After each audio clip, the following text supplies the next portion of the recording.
په ننګرهار کې د خپلواکۍ د سلمې کلیزې په ویاړ د کتابونو او انځورونو نندارتون جوړ شو. دغه نندارتون د نجم ټولنې له لورې جوړ شوی چې د هیواد د بېلابېلو واکمنیو د پلویانو او مشرانو انځورونه پکې نندارې ته ایښودل شوي. د یادې ټولنې مسؤلین وایي له نندارتون نه یې موخه په ځوانانو کې د خپلواکۍ فکر عامول دي.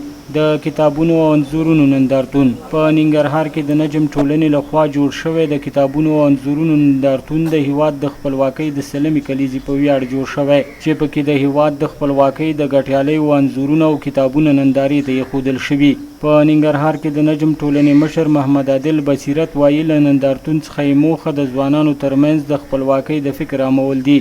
د نهاد جوانان مسلمان نجم په شته تګلاره کې د چې څرنګه خپل ملت ته د ازادۍ پیغام ورکي نو په همدغه خاطر باندې موږ دغه نندارتون وکړ په دې خاطر چې له یو خوا موږ ځوان خپلو علم او کتاب سره وتړو، له بلې خوا دوی ته دا پیغام ورکړو چې ازادي بخښونکي آزاد ملتونه تل ازادي د کتاب له لارې ډېره مثبت اخیستی شي نسبت د نورو شیانو له لارې.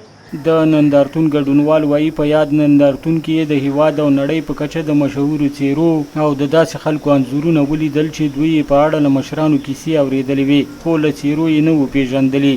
نو فکر کوم ځوانانو ته به دا لوی پیغام وي. دلته د کتابونو د شتون معنا هم دا ده چې ځوانانو ته لوی پیغام هم دا دی چې تاسې قلم کتاب خپل کړئ، د ازادۍ فکر واخلئ او آزاد فکر وکړئ، نو بیا به تاسې خپل ازادي وساتلی شئ. دا لومړنی فرهنګي او انځوریز نندارتون دی چې په دې کې د هر فکر څیرې راټولې شوي دي، د هغوی انځورونه دلته په میز باندې کېښودل شوي دي او ترڅنګ یې د کتاب نندارتون هم دی.